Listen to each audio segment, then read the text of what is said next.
People say time just slipped away. No, time burned. Whether you burned with it or not, that was your choice. When I was young, I would sit for hours wrestling with a single question. People said Einstein is strange. People said he'll never amount to anything. But I knew something they didn't. Every single second I spent in genuine, deep thought, something in the universe was shifting. Understand this. Your time is not spent making timetables. Your time is spent diving into the present moment. When you sit with a problem for an hour, when it cracks open and enters you, that is time used correctly. Time is not a river flowing gently past you. Time is fire, and fire either burns your dreams down or lights you up from within. The only choice that matters is, what will you do while it burns? The subject that gives you the most pain, mathematics, physics, history, chemistry, the thing that makes your head ache and your heart want to quit, that is your greatest opportunity. Listen carefully. The neuron that is struggling right now, that neuron is growing. The pain of learning is simply the signal that your brain is rewiring itself. This is not philosophy, this is biology. What is easy keeps you exactly where you are. What is hard takes you exactly where you want to go. When I kept arriving at wrong answers in the same equation, something inside me screamed. My mind begged me to quit. But I would sit back down because I had understood one truth. Resistance doesn't mean you're stuck. It means you're changing. The thing you are running away from today could become your entire identity tomorrow. You say, I'll study when I'm in the mood. I say, your mood is your slave, not your master. Nothing great in this universe was built in the mood. Not the Mona Lisa, not the theory of relativity, not a single great exam result in the history of human achievement. Everything great was built from one decision to sit down with a book in a room with the door closed. The first 10 minutes are the hardest. This is proven science. Your brain resists a new task because it is trying to conserve energy. It is lazy by design. But when you push through those 10 minutes, the brain surrenders and flow begins. One more truth that will sting. The most distracted students are often the ones who believe most deeply that they deserve success and fail most reliably. Distraction is the luxury of self-deception. Put the phone face down, close the screen. One task, 1 hour, just one. Watch what happens. This was my most powerful realization, more powerful than anything physics ever gave me. 10 years from now, a version of you will exist. That version will either be the result of your discipline or the monument to your excuses. They will either be sitting at a desk doing the work they once only dreamed of, or lying awake at night thinking, if only I had studied when I had the chance. Right now, this second, you are making decisions on behalf of your future self. You are writing their life with your actions.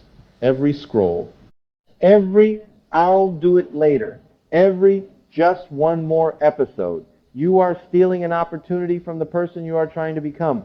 Do one thing right now, close your eyes. See your life 10 years from now. Is that version of you proud? Is their face filled with gratitude for the choices you made today? Or are they standing in a dim room somewhere, quietly asking you, why did you do this to me?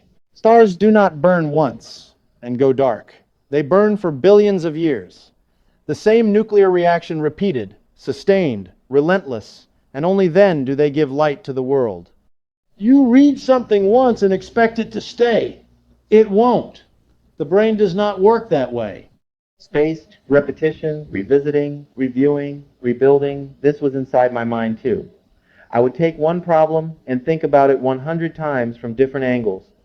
Every morning, the same question approached fresh, approached differently. Only then did it carve itself permanently inside me. This feels boring. This feels like a waste of time. But this is precisely the process that separates ordinary students from extraordinary ones. Don't just memorize. Understand. Break it. Rebuild it. Turn it over. Question it. Repeat until you and the concept are no longer two separate things. Every time you pick up your phone in the middle of studying, a neural connection weakens.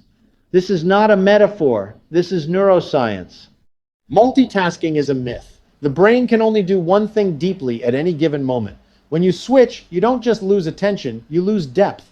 And depth is everything.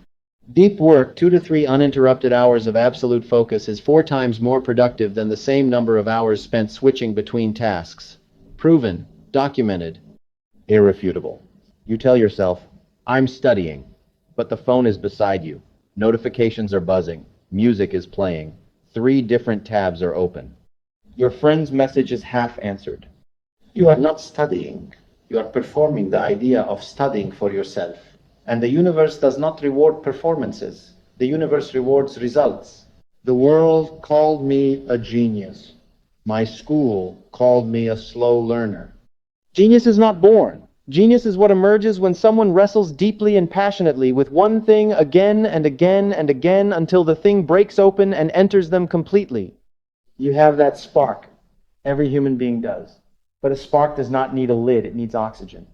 And that oxygen is curiosity, consistency, and the raw courage to sit still with discomfort when every part of you wants to escape. Every night before you sleep, leave one question inside yourself.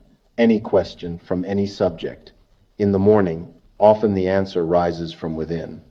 The brain works through the night if you give it something to work on.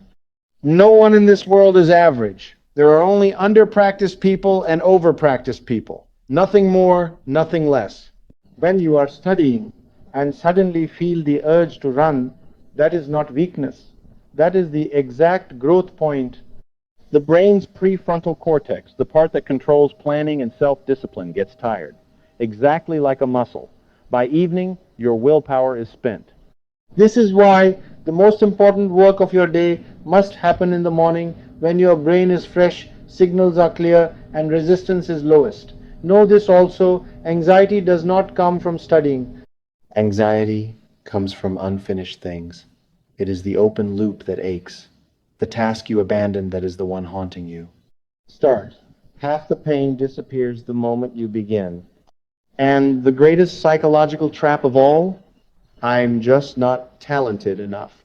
That is the most sophisticated lie you will ever tell yourself.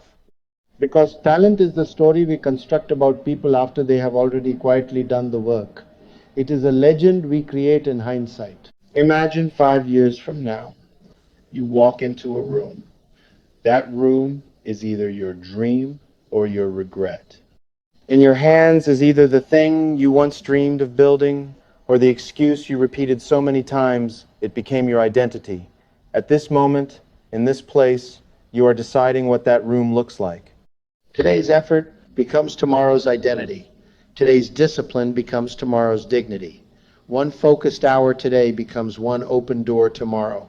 The future does not happen to you. You build it today, this second. I am not asking you to become a topper. I am not asking you to chase ranks. I am not asking you to be perfect. I am asking you to do one thing. Give your absolute maximum, once, fully, without holding anything back. Because the universe handed you a brain assembled from the dust of dying stars, forged in the fires of galaxies older than time itself, and you are spending it on a 4-inch screen. You are a miracle of the cosmos. You are not ordinary. You were never ordinary. You are the universe trying to understand itself. Now get up, pick up the book, close the door, and give your future self the only gift only you can give them.